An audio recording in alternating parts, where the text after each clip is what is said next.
सर्वसामान्यांच्या हक्काचा आवाज जागर जनस्थान।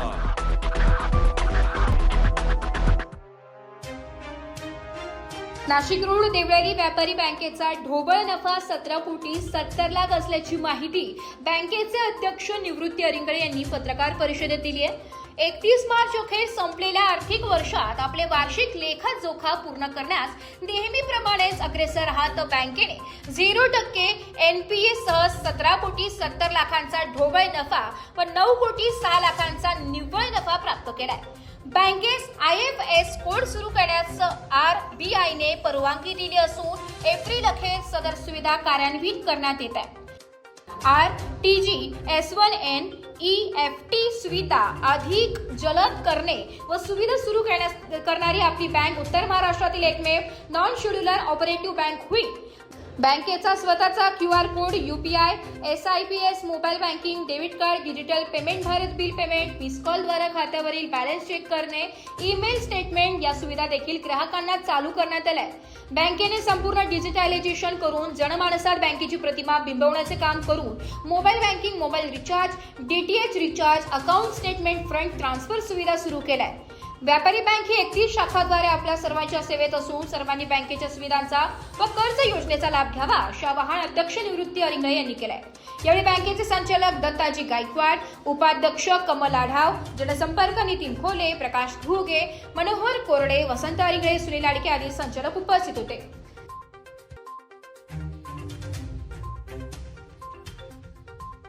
31 मार्च 26 अखेर नाशिक रोड देवळाली व्यापारी बँकेला 17 कोटी 70 लाखाचा ढोबळ नफा झालेला आहे। त्याचप्रमाणे सगळ्या तरतुदी जाऊन या ठिकाणी 9 कोटी 6 लाखाचा निव्वळ नफा झालेला आहे। बँकेच्या ज्या ठेवी आहे त्यामध्ये पूर्वी 688 कोटी 92 लाखाच्या होत्या, त्या 31/3/26 ला 803 कोटी 29 लाखाच्या ठेवी झालेल्या आहे। एकूण 114 कोटी 34 लाखाची वाढ ठेवीमध्ये बँकेच्या झालेली आहे। कर्ज बँकेचे 4.38.69 कोटी होते, त्यामध्ये वाढ होऊन 31/3/26 ला 565 कोटी 89 लाख झालेले आहे आणि त्याच्यामध्ये वाढ 127 कोटी 29 लाखाची आहे। बँकेचा एकूण जो व्यवसाय आहे त्याच्यामध्ये 241 कोटी 66 लाखाची वाढ झालेली आहे। कर्मचाऱ्यांची मेहनत, संचालक मंडळाचं नियोजन यामुळे बँकेची दिवसागणिक प्रगती होत आहे। आज संपूर्ण जिल्ह्यामध्ये नाशिक रोड देवळाली व्यापारी सहकारी बँकेचं नावलौकिक आहे आणि अनेक व्यावसायिकांना या ठिकाणी कर्ज पुरवठ्याचं काम नाशिक रोड देवळाली व्यापारी बँकेच्या माध्यमातून होत आहे। बँकेला स्वतःचा IFS कोड करण्यास रिझर्व्ह बँकेने परवानगी दिलेली आहे आणि या एप्रिल अखेरपर्यंत स्वतःचा IFS कोड ट्रान्झॅक्शन आपल्याला सुरू करायचं आहे, जेणेकरून ग्राहकांना रिअल टाइम ट्रान्झॅक्शन त्याचं त्या ठिकाणी होणार आहे।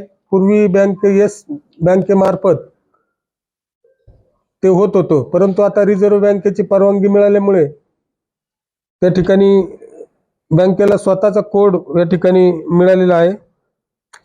त्याचप्रमाणे आणखी एक नवीन बाब म्हणजे या ठिकाणी बिझनेस कॉरेस्पॉन्डन्स आणि बिझनेस फॅसिलिटर या सुविधा बँक सुरू करत आहे, जेणेकरून ज्या काही ग्रामीण भागामध्ये बँक पोहोचली पाहिजे त्या दृष्टीने हे बिझनेस कॉरेस्पॉन्डन्स बँक नेमणार आहे।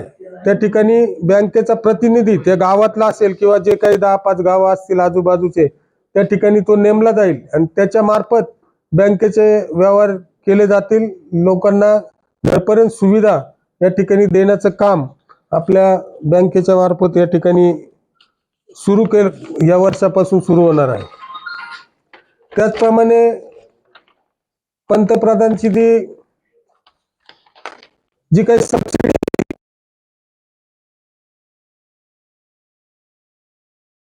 त्यालाही परवानगी आपल्याला मिळालेली आहे. आणि इथून पुढे जे काही कोणी घर घेतील त्याला सबसिडी जी केंद्र शासनाची आहे ती आपल्या बँकेत मार्फत देखील मिळणार आहेत. स्वतःचा QR कोड आल्यामुळे या ठिकाणी जे काही ट्रान्झॅक्शन आहे ते बँकेचे रिअल टाइम होणार आहे. UPI सुविधेद्वारे दैनंदिन दररोज 1 लाखापर्यंतचा व्यवहार करता येणार आहे. फोन पे, गुगल पे, ATM, भीम ॲप, व्हॉट्सअप इत्यादी जे डिजिटल चॅनल आहे ते 24/7 असं चालू असतं. त्यामध्ये बँकेचे जवळजवळ दररोज 25,000 ट्रान्झॅक्शन हे होत असतात. कामकाजाच्या सोयीच्या दृष्टीने ग्राहकांना या ठिकाणी बँकेची सेवा मिळावी यासाठी जवळजवळ 1 तासांनी बँकेचा टायमिंग आम्ही वाढवला आहे. सकाळी 10 ते सायंकाळी 5:30 पर्यंत व्यवहार आपल्याला बँकेत करता येणार आहे. दुसऱ्या आणि चौथ्या शनिवार रविवारी सुट्टी असते, त्यामुळे आम्ही काही शाखा या त्या दिवशी सुरू ठेवतो. त्यामध्ये देवळाली कॅम्प शाखा, त्याचप्रमाणे जेल रोड, सायकाडा रोड या शाखा आम्ही शनिवार रविवारी देखील चालू ठेवलेल्या आहेत. कारण एखाद्या ग्राहकाला अर्जंट जर पैशाची गरज वाटली, बँक त्या दिवशी सुट्टीच्या दिवशी पण इतर शाखामध्ये जाऊन तो व्यवहार करू शकतो. अशा पद्धतीचं सर्व सुविधा ग्राहकांना देण्याच्या दृष्टीने आमचं संचालक मंडळ प्रयत्नशील आहे. त्याचप्रमाणे ग्राहकांपर्यंत पोहोचण्यासाठी फेसबुक, इंस्टाग्राम, यूट्यूब या सोशल मीडियाचा वापर आपण सुरू केलेला आहे. चांगल्या प्रकारे जाहिराती आपण या ठिकाणी बँकेच्या करतो आहोत. त्यामध्ये नाशिक रोड रेल्वे स्टेशनवर जिल्ह्यातील जे प्रेक्षणीय स्थळ आहेत त्याची जाहिरात बँकेच्या माध्यमातून, तसंच सिटीलिंक बँकवरही सिटीलिंक बस ज्या आहेत त्याच्यावरही बँकेची जाहिरात आपण केलेली आहे.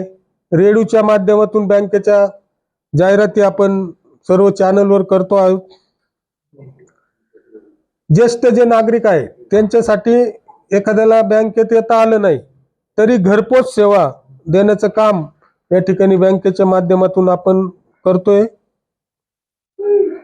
शालेय जे विद्यार्थी आहे किंवा जो काही सुरक्षेच्या बाबतीचा जो विषय आहे त्याच्यासाठी शालेय विद्यार्थी किंवा ज्येष्ठ नागरिक असेल त्यांच्यासाठी सेमिनारच्या माध्यमातून आपण त्यांना सगळी माहिती देत असतो. अशा पद्धतीचे सर्व उपक्रम या ठिकाणी बँकेच्या माध्यमातून जास्तीत जास्त ग्राहकांना सेवा देण्याच्या दृष्टीने आम्ही सगळं देण्याचा प्रयत्न करत आहोत.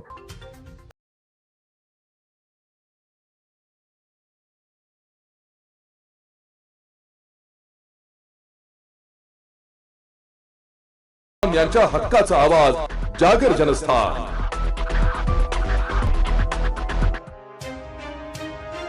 मुंबई आग्रा महामार्गावर डंपरने 2 दुचाकींना चिरडल्याने या अपघातात 3 जणांचा दुर्दैवी मृत्यू झाल्याची घटना उघडकीस आली आहे.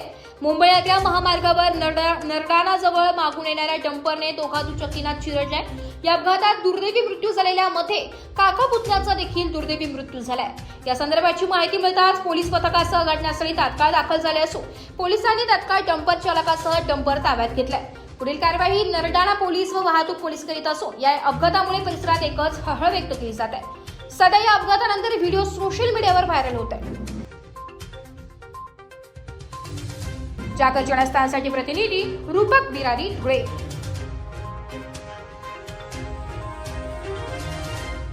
नाशिककर, स्वच्छता असे जिथे आरोग्य वसे तिथे, म्हणून ओला, सुका आणि इलेक्ट्रॉनिक कचरा वेगळा करा. ओला कचरा म्हणजे स्वयंपाकघरातील उरलेले अन्न, फळभाज्यांचे अवशेष आणि इतर नैसर्गिक कचरा. हे सर्व हिरव्या कचरा पेटीत टाका. सुका कचरा म्हणजे कागद, प्लास्टिक, कपडे, काच व धातूच्या वस्तू. हा कचरा निळ्या कचरा पेटीत टाका. आणि इलेक्ट्रॉनिक कचरा म्हणजे फोन, संगणक, टीव्ही, चार्जर, बल्ब, इलेक्ट्रॉनिक उपकरणे व वैद्यकीय साधने. हा कचरा वेगळा जमा करून घंटागाडीतील कर्मचाऱ्यांकडे सुपूर्त करा. कारण स्वच्छ शहर ही आपली जबाबदारी आहे. नाशिक महानगरपालिकेच्या वतीने जनहितार्थ प्रसारित.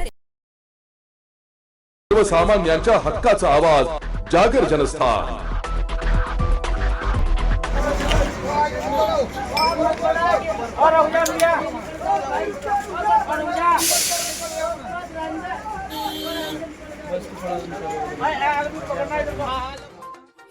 नगर मनमाड मार्गावर येवला तालुक्यातील सावरगाव या ठिकाणी असलेल्या गतिरोधकावर आयशर ट्रकने मालवाहू ट्रकला पाठीमागून धडक दिली आहे। या धडकेमुळे आयशर ट्रकचा चक्काचूर झालाय। या भीषण अपघातात आयशर ट्रक मधील चालक गंभीर जखमी होऊन केबिनमध्ये अडकून पडला होता। यावेळी संभाजी पवार मित्रमंडळाने वेळीच मदत करून चालकाला केबिन तोडून बाहेर काढले। पुढील उपचारासाठी येवला येथील उपजिल्हा रुग्णालयात पाठवले।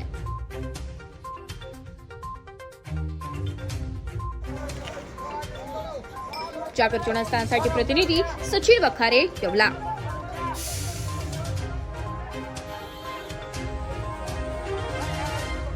सर्वसामान्यांच्या हक्काचा आवाज, जागर जनस्थान।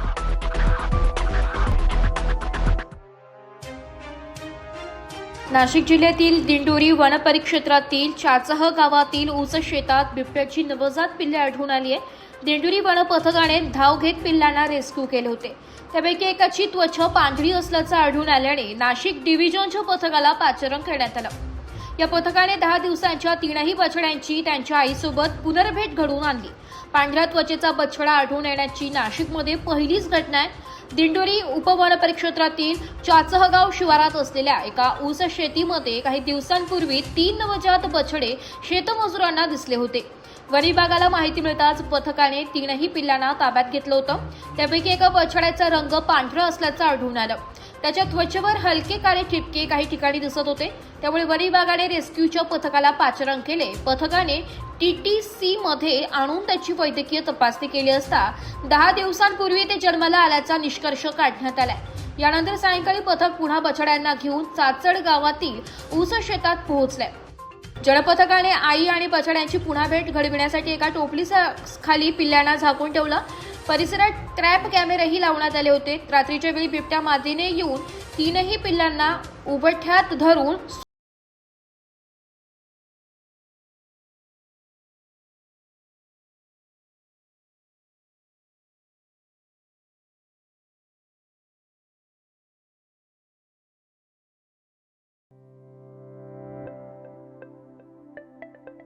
नमस्कार पालकांनो, आपल्या पाल्याच्या उज्ज्वल भविष्याचा पाया रचण्याची आता वेळ आली आहे। PM श्री केंद्रीय विद्यालय CR मनमाड घेऊन येत आहे बालवाटिका 3 मध्ये प्रवेशाची सुवर्ण संधी। खेळा, शिका आणि प्रगती करा या ब्रीद वाक्यांच्या अनुषंगाने बालवाटिका 3 घेऊन येत आहे दर्जेदार शिक्षण, अनुभवी व समर्पित शिक्षक वर्ग, सर्वांगीण शिक्षण, सुरक्षित व आनंदी शिक्षण वातावरण, आधुनिक शैक्षणिक सुविधा या एकाच छताखाली मिळणार आहे। प्रवेशासाठी वयोमर्यादा असणार आहे 31 मार्च 2024 पर्यंत 5 ते 6 वर्षे। प्रवेश प्रक्रिया पूर्णपणे ऑनलाईन व पारदर्शक असणार असून अंतिम तारीख 2 एप्रिल 2024 रोजी आहे। अर्ज करण्यासाठी भेट द्या admission.kvs.government.in या संकेतस्थळाला। लक्षात ठेवा, दर्जेदार शिक्षण आणि मुलांच्या सर्वांगीण विकास हेच आमचे ध्येय आहे। आपल्या पाल्याच्या उज्ज्वल भविष्यासाठी आजच योग्य पाऊल उचला आणि PM श्री केंद्रीय विद्यालय CR मनमाड बालवाटिका 3 मध्ये पाल्याचा प्रवेश आजच निश्चित करा। PM श्री केंद्रीय विद्यालय CR मनमाड, शिक्षणातून समृद्धीकडे। सर्वसामान्यांच्या हक्काचा आवाज, जागर जनस्थान।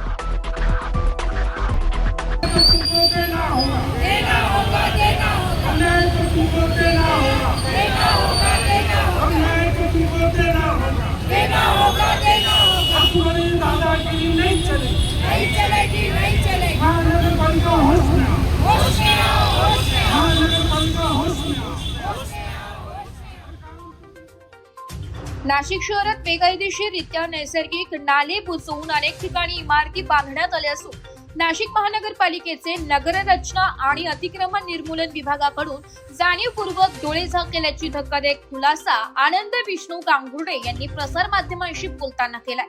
तसेच शहरात भूमाफियांकडून अतिक्रमण इमारतींचे बांधकाम करण्यात आले। लोकशाही व भ्रष्टाचार दिनामध्ये वारंवार तक्रारी करूनही कुठलीही कारवाई होत नसल्याने राजीव गांधी भवन समोर आंदोलन करण्यात आले। यावेळी आनंद गांगुर्डे यांच्या म्हणण्यानुसार दसकगाव नाशिक रोड सर्वे 78 व 79 अशी 15 एकर महार वतन जमीन शासनाची असताना भूमाफिया व स्थानिक नगरसेवकांनी संगनमत करून शासनाचा महसूल बुडवून 200 कोटींच्या वर फसवणूक केली। महार वतनाची जमीन असूनही भूमाफिया माजी नगरसेवक दिनकर अडाव, पवन पवार, विलासराज गायकवाड, रवी पगारे, डॉक्टर प्रशांत घोडेराव, विलास लोखंडे व यांच्या साथीदारांनी वरील जमीन बळकावून शासनाची कोट्यावधी रुपयांची फसवणूक केली। दसक गावकरी 8 वर्षांपासून पाठपुरावा करूनही कुठलीही कारवाई करण्यात आलेली नाहीये। लोकशाही दिन व भ्रष्टाचार दिनामध्ये महानगरपालिका यांना कारवाईसाठी लेखी स्वरूपात पत्र सुद्धा देण्यात आले। महापालिका कारवाईच्या नावाखाली टाळाटाळ करत असल्याची माहिती आनंद गांगुर्डे यांनी यावेळी दिली आहे। राजीव गांधी भवन समोर गेल्या 6 दिवसांपासून आनंद गांगुर्डे यांच्यासह जयश्री गांगुर्डे, विनोद गांगुर्डे, युवराज गांगुर्डे, मीराबाई गांगुर्डे, आकाश निकम, गोपीचंद गांगुर्डे, राजेश सुतार, सुखविंदर गरेवाल, अजित शेख शब्बीर, चंद्रकांत वाघ, रंजना चव्हाण, उमेश चव्हाण हे आंदोलन करीत आहेत। नाशिक रोड येथील व नाशिक जिल्ह्यातील सर्व तक्रारदार आज 5वा दिवस झालेला आहे। आम्ही इथे उपोषणाला बसेल आहेत। महानगरपालिका अजून कोणत्याही प्रकारची सुनावणी करण्यास तयार नाही। जेव्हा की 5 ते 6 वर्ष प्रत्येक नागरिकाला आणि प्रत्येक तक्रारदाराला ते टार्गेट करतात। जो तक्रारदार तक्रार करतो त्याला टार्गेट करून आणि कोणत्याही प्रकारचे कामं करत नाही। साधारण जर सांगायचं झालं तर राजेश लक्ष्मण सुतार यांचं 6 वर्षापासून प्रकरण चालू असून सुद्धा त्यांना सुद्धा एक घराचं काम आहे तरी करायला तयार नाही। तसंच शुकुर सिंग गैरवाल यांच्या नैसर्गिक नाल्यावरती बांधकाम झालेले अनेक बिल्डर तिथे उभे राहिल्या, बिल्डिंग उभे राहिल्यात, पण तिथे कोणत्याही प्रकारची कारवाई करायला तयार नाही। अजित शेख शबीर यांचा तर लेखी दिले नगरपालिकेने तर कारवाई आम्ही लवकर करू, पण अजूनही कारवाई करायला तयार नाही। विनायक चंद्र वाघ, रंजना चव्हाण यांच्या सुद्धा या लेडीज यांच्यावर इतका मोठा अन्याय आहे की त्यांचं संडास बाथरूम सुद्धा नाहीये तरी महानगरपालिका गेली 5 ते 6 वर्षापासून काम करत नाहीये त्यांच्यावर। आणि सर्वे नंबर 78-79 जी दशक शिवारे 45 एकर जमीन महारवतन असताना तिथे 367 घरं स्वतः अनधिकृत महानगरपालिकाच ठरवते आणि त्यानंतर सुद्धा ती कारवाईच्या नावाखाली आजही टोलाटोली करत आहे। उदाहरणार्थ मंत्रालयापासून, जिल्हाधिकारी पासून, विभागीय आयुक्त पासून, तहसीलदार पासून सगळे सांगताय का अतिक्रमण नगर नियोजन प्रमाणे तुम्ही एक अतिक्रमण हटवून टाकणे, हे पण मान्य करतात की अतिक्रमण झालेले, पण आजही ते अतिक्रमण धारकांना व भूमाफियांना पाठीशी घालत आहे। पण हा अन्याय फक्त बिल्डर लॉबीला वाचवण्यासाठी व भूमाफियांना वाचवण्यासाठी चालू आहे। और आजही आमच्या 9 लोकशाही दिनामधील व दशक गावकरी यांच्यावर आजही अन्याय चालू आहे। या अन्यायाला जोपर्यंत न्याय मिळत नाही तोपर्यंत हे आंदोलन आमचं चालूच राहील। त्यासाठी किती जरी दिवस लागले तरी अजून आम्ही याचं महापडू आणि अजून पुढे तीव्र आंदोलन छेडू। धन्यवाद।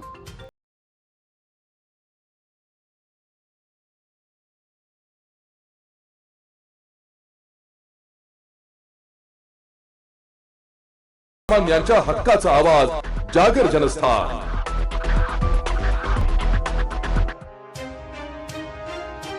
नाशिक जिल्हा मराठी पत्रकार संघ संलग्न नांदगाव तालुका मराठी पत्रकार संघाची सन 2024-27 या वर्षासाठीची महत्त्वाची निवडणूक प्रक्रिया नुकतीच संपन्न झाली आहे। संस्थापक अध्यक्ष यशवंतराव पवार यांच्या अध्यक्षतेखाली आणि जिल्हाध्यक्ष अण्णा बोरपुडे यांच्या प्रमुख उपस्थितीत नांदगाव येथील शासकीय विश्रामगृह येथे ही बैठक पार पडली। या बैठकीत संपूर्ण कार्यकारिणीची बिनविरोध निवड करण्यात आली आहे। निवडणूक निर्णय अधिकारी विजय पुराडे यांनी 29 मार्च 2024 रोजी अधिकृत निकाल पत्र जाहीर केले असून यामध्ये अध्यक्ष म्हणून जागर जनस्थानचे नाशिक ग्रामीण प्रतिनिधी आमीन शेख यांची बिनविरोध निवड करण्यात आली आहे, तर सचिव म्हणून चंचल गंगवाल यांची निवड करण्यात आली आहे। जागर जनस्थानच्या संपूर्ण टीम कडून आमीन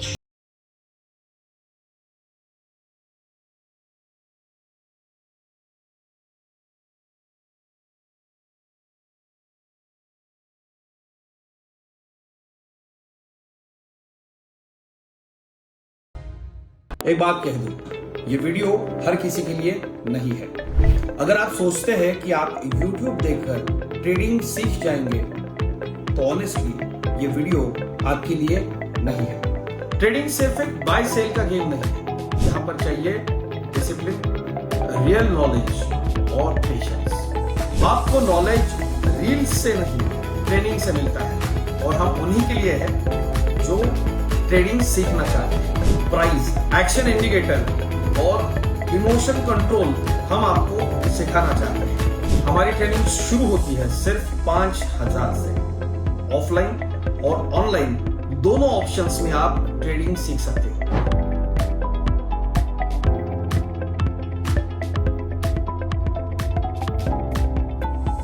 अगर 5,000 इन्वेस्ट करने में प्रॉब्लम है तो फिर ट्रेडिंग में करियर करने का आइडिया छोड़ दीजिए। अगर आप सीरियस हो, ट्रेडिंग के स्किल को बिल्ड करना है, साइड इनकम बनाना है, आपका फ्यूचर सिक्योर करना है, तो स्क्रॉल मत करो। फॉर्म भरिए, ट्रेनिंग लीजिए और सही तरीके से ट्रेडिंग के अपने स्किल्स को बेटर कीजिए। और स्क्रॉल करने वालों का क्या है, वो तो शॉर्टकट ढूंढ ही लेंगे, मार्केट उनका भी ख्याल रख लेंगे। सर्वसामान्यांच्या हक्काचा आवाज, जागर जनस्थान।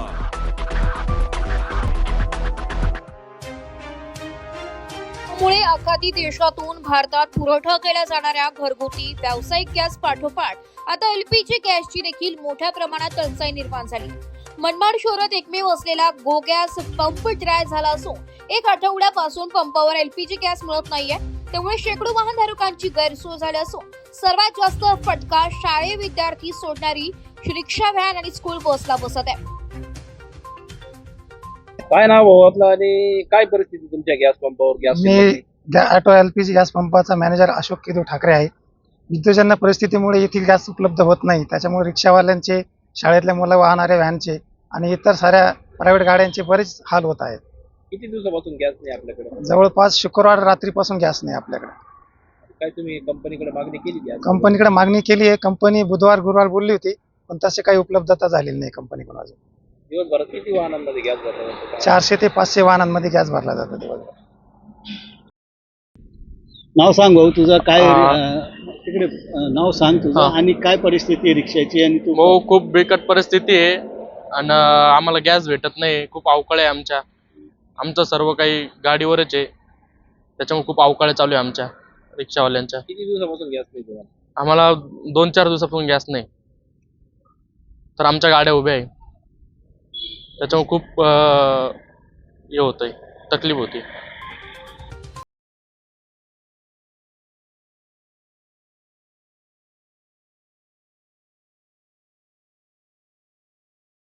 यांच्या हक्काचा आवाज, जागर जनस्थान।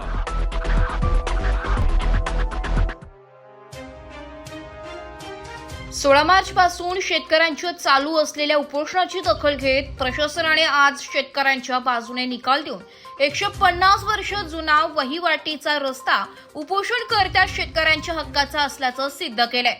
यामुळे शेतकऱ्यांच्या संघर्षाला अखेर आज यश मिळालंय। नमस्कार बांधवांनो, तर दिनांक 16 मार्च 2026 पासून सुरू झालेल्या आपल्या आमरण उपोषण आंदोलन लढ्याला अखेर आज यश मिळालेलं आहे। भगवान के घर देर है अंधेर नहीं या म्हणीप्रमाणे खरोखर न्याय मिळतो, परंतु त्या न्यायासाठी झगडावं लागतं। न्याय देखील सहजासहजी मिळत नाही, त्यासाठी देखील फार मेहनत घ्यावी लागते।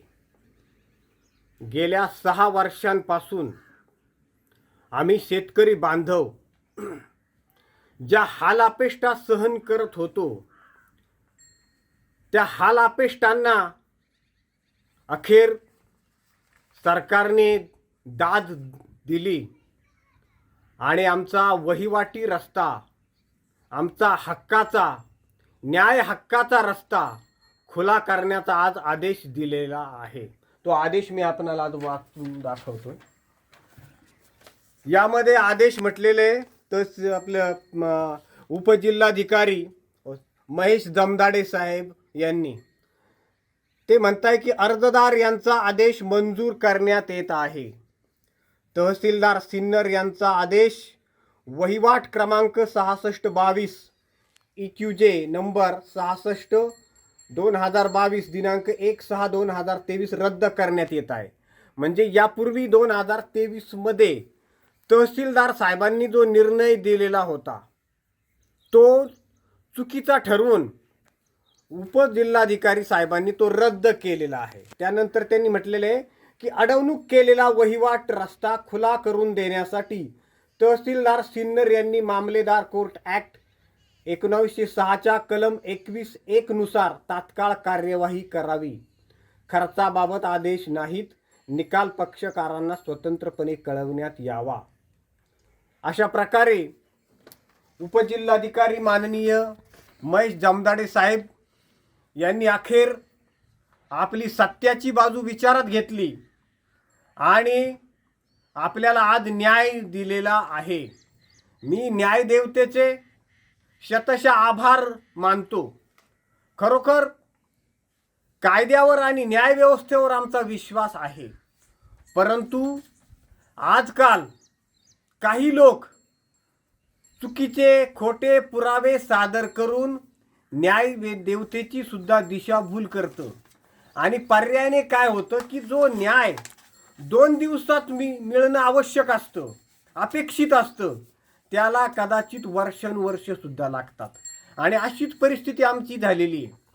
खरं तर आमचा वहिवाटी रस्ता जाम नदीच्या तटावर आहे, म्हणजे गट नंबर 160च्या दक्षिण बाजूला.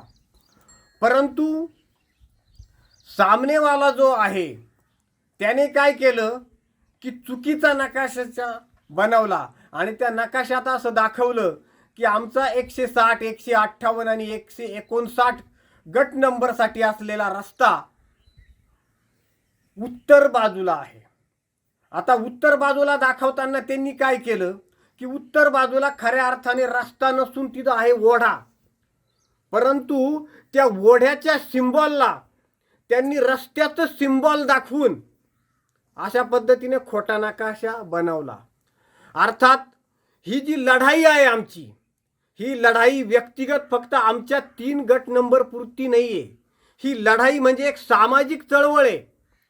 ज्या वेळेला आमच्या बाबतीत हे झालं आणि म्हणून इतरांच्या देखील बाबतीत असं होऊ नये यासाठी आम्ही हे खोटे नकाशे काढणाऱ्यांवर, ते खोटे नकाशे देणाऱ्यांवर कारवाई करावी या संदर्भात तहसीलदार कार्यालयाला विनंती केली. परंतु 3 वर्ष झाले अजून तहसीलदार कार्यालयाने दखल घेतलेली नाही आणि म्हणून आमच्या मागणीतला तो मुद्दा आहे की खोटे कागदपत्र दाखवून न्यायालयाची दिशाभूल करणाऱ्यांवर कारवाई झाल्याखेरीज उपोषण थांबणार नाही. RTI टाकले, RTIला उत्तर नाही. प्रथम अपील केलं, त्याला उत्तर नाही. आता सेकंड अपील टाकलेलं आहे, परंतु त्याला सुद्धा अजून उत्तर दिलेलं नाहीये. याच संदर्भात आम्ही वारंवार हे रस्त्यांच्या ज्या समस्या आहे आम्ही पाहत आलो की महाराष्ट्रात आणि देशात सुद्धा सर्वदूर या रस्त्यांच्या समस्या आहेत आणि या रस्त्यांच्या समस्या इतक्या विलंबाने याचे न्याय बहुतेक लागतच नाही. 10-10, 12-12, 15-15 वर्षांपासून काही लोकांच्या केसेस चाललेल्या आहे. अक्षरशः लोक कंटाळतात आणि हा विषय सोडून देतात. काही लोक ज्यांच्याकडे भांडवल आहे, भांडवलदार जे लोक आहे, ते रस्त्यासाठी जमीन विकत घेतात. अशी परिस्थिती जेव्हा आमच्या लक्षात आली 99% केसेसच्या संदर्भात, तेव्हा आम्ही वारंवार पंतप्रधान आणि मुख्यमंत्री यांना पत्रव्यवहार केले की या बाबतीत आपण काहीतरी सक्षम कायदा करावा. आणि खरोखर माननीय मुख्यमंत्री देवेंद्रजी फडणवीस यांचे मी शतशः आभार मानतो की पांदण पानंद रस्त्यांसाठी त्यांनी अतिशय आदर्श कायदा केलेला आहे की जेणेकरून त्या कायद्याचा आधार जर घेतला तर कोणालाही खोडसाळपणाने कोणाचाही वहिवाटी रस्ता थांबवता येणार नाही. कारण असा रस्ता थांबवणाऱ्यांच्या सर्व सरकारी सवलती 5 वर्षांसाठी बंद करण्याचा कठोर निर्णय माननीय मुख्यमंत्री देवेंद्रजी फडणवीस साहेबांनी घेतलेला आहे. त्याबद्दल मी त्यांचे पुन्हा शतशः आभार मानतो. आणि या निमित्ताने हेही सांगतो की ही लढाई, आदेश जरी आता आलेला आहे, परंतु ही लढाई अर्धी आम्ही जिंकलेली आहे. जेव्हा प्रत्यक्षात रस्ता खुला होईल, आमच्या सर्व मागण्या आहे की हे आमच्या बाबतीत जे झालं, महसूल विभागाने तत्काळ स्थळ पाहणी करून आमचा पारंपरिक वहिवाटी रस्ता खुला करावा. समोरच्या पक्षाने सादर केलेल्या खोट्या दाखल्यांची सखोल चौकशी करून दोषींवर कडक कारवाई करावी. न्याय प्रक्रियेत झालेल्या अनावश्यक विलंबाची चौकशी करून जबाबदारी निश्चित करावी. RTI अंतर्गत मागवलेली माहिती तात्काळ उपलब्ध करून द्यावी. वावी पोलीस स्टेशनच्या गैरवर्तनाची चौकशी करून लेखी खुलासा द्यावा. शेतीचे झालेले नुकसान व मानसिक त्रासाबद्दल योग्य नुकसान भरपाई द्यावी. न्याय मिळेपर्यंत आमरण उपोषण, अशा पद्धतीच्या ह्या ज्या मागण्या आहे आमच्या, या सर्व पूर्ण झाल्याखेरीज आमचं उपोषण काही थांबणार नाही. कारण आमच्या बाबतीत जे झालं ते समाजाच्या बाबतीत होता कामा नये, एवढीच आमची अपेक्षा आहे. आणि त्यासाठीच आता एवढे दिवस गेले, अजूनही काही दिवस आम्हाला उपोषण करावं लागलं तरी आम्ही हटणार नाही. कारण या ठिकाणी इतके नुकसान होत आहे शेतकऱ्यांची की रस्ते उपलब्ध नसतात. आता हेच आमच्या शेतीचं तुम्ही उदाहरण घ्या. अवकाळी पाऊस झाला, अक्षरशः गव्हाचं पीक कोलमडून पडलेलं आहे. मग अशा परिस्थितीत याची नुकसानीची जबाबदारी घेणार कोण? आणि म्हणून सरकारी अधिकाऱ्यांना सुद्धा आमचं कळकळीचं आवाहन हेच आहे की आपण आपल्या ऑफिसमध्ये, एअर कंडिशन ऑफिसमध्ये खुर्चीवर बसून जनतेच्या समस्या समजून घेण्यापेक्षा प्रत्यक्ष जनतेत जाऊन त्या समस्या समजून घ्या. ते जास्त प्रभावी होईल. त्यातून खऱ्या अर्थाने आपल्याला समस्या समजतील आणि ती खऱ्या अर्थाने जनसेवा ठरेल. एवढेच बोलतो आणि थांबतो. जय हिंद, जय महाराष्ट्र. जय भीम, जय शिवराय. विश्ववंदनीय तथागत भगवान गौतम बुद्ध बोधिसत्व परमपूज्य डॉक्टर बाबासाहेब आंबेडकर यांना त्रिवार वंदन. तसेच आदरणीय बाळासाहेब आंबेडकर, आदरणीय मीराताईजी आंबेडकर, आदरणीय भीमरावजी आंबेडकर या सर्वांना माझे वंदन. आज या ठिकाणी आम्ही दिनांक 16 मार्चपासून आम्ही उपोषणाला बसलेलो आहोत आणि त्या उपोषणाच्या माध्यमातून आमचा रस्ता आज आम्हाला त्याच्यामध्ये यश मिळालेलं आहे. हे सर्व जे यश मिळालं आहे ते परमपूज्य डॉक्टर बाबासाहेब आंबेडकर यांच्या संविधानामुळे आज आम्हाला कायदेशीररित्या हे यश प्रदान मिळालेलं आहे. त्या ठिकाणी आज आमच्याकडे तहसीलदार आमच्याकडे हा निकाल घेऊन आलेले. तहसीलदारांनी ज्यावेळेस आम्हाला निकाल दिला त्यावेळेस खरोखर माझ्या मनामध्ये असा आनंद झाला की बाबासाहेबांनी जे काही संविधान बनवलेलं आहे ते संविधान तळागाळातल्या माणसांपर्यंत पोहोचवून तळागाळापर्यंत सर्वांना न्याय मिळवून देईल अशी शाश्वती आम्हाला या ठिकाणी मिळालेली आहे. तसेच रयतेचे राजे छत्रपती शिवाजी महाराज यांनी देखील सांगितलं होतं की माझ्या रयतेमध्ये शेतकऱ्याच्या पिकाला कोणत्याही प्रकारची नासधूस होऊ नये. जो कोणी नासधूस करेल त्याला शिवाजी महाराजांच्या कार्यकाळामध्ये कडक असं शासन होत होतं. तसेच बाबासाहेबांनी आणि छत्रपती शिवाजी महाराजांचं मिळून जो काही आम्हाला न्याय मिळाला आहे त्या न्यायाचं आम्ही स्वागत करतो आणि या ठिकाणी थांबतो. जय भीम, जय शिवराय.